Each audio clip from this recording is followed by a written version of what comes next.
Magandang araw Luzon, Visayas, Mindanao, Sabah. So welcome back sa ating YouTube channel. Ngayong araw na ito, ang mga balita ay talaga namang pinag-uusapan po ngayon. Okay? So sa News 5 po ang ating source ngayon mga kababayan. Ito po ay tungkol sa talagang trending ngayon na Squid Game Part 2. So sabi po dito sa News 5, nakanood na ba ng Squid Game ang lahat? So ito po ay para sa lahat ng mga manonood, mapabata man, mapa-adult, or kahit matatanda na ay makaka-relate po sa kwento na ito ng Squid Game dahil lahat po tayo ay dumaan sa pagkabata. Alam naman po natin na itong Squid Game ay ito yung mga larong pambata doon sa South Korea na ilan po dito ay nilaro din po natin bilang mga bata dito po sa Pilipinas. Sabi po dito sa tagumpay po ng video na ito, nakapagtala ang ikalawang season ng Squid Game ng 68 million views sa unang linggo nito. Grabe, 68 million views ayon sa streaming platform na Netflix. So, ibig sabihin po mga kababayan, Netflix lamang po, no, ito pong binibilang dito. Wala pa po yung ibang mga social media accounts ng promoter nitong ating tinatawag na Squid Game. Binasag nito ang record ng pinakamaraming views para sa isang show sa premiere week nito na dating hawak ng Wednesday na may 50.1 million views.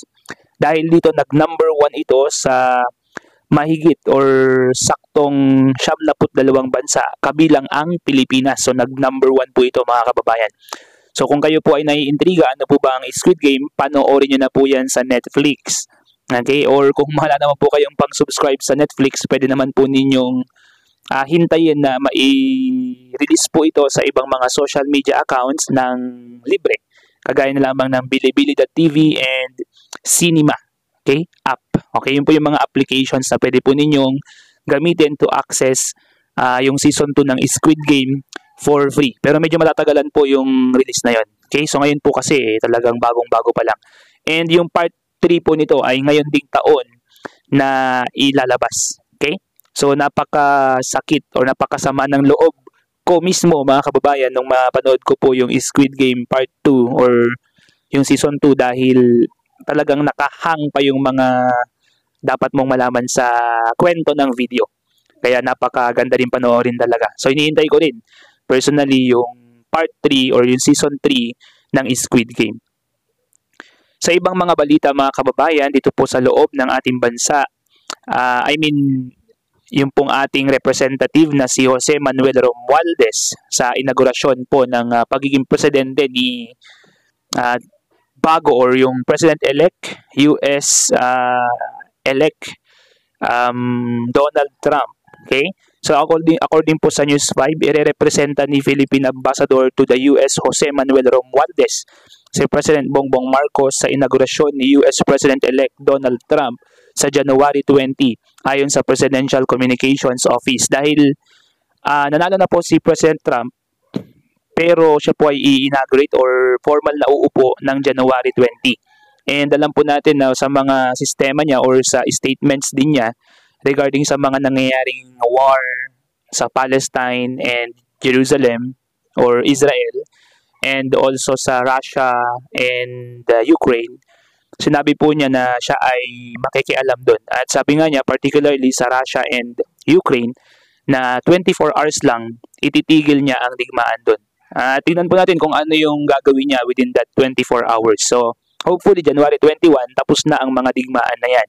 Kasi 24 hours nga lang ang sinabi niya.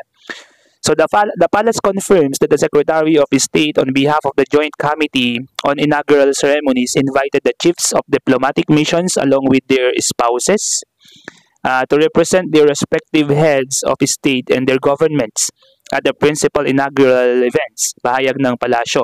There is no confirmation regarding whether the President will visit the US to meet with President Trump in the early months of 2025.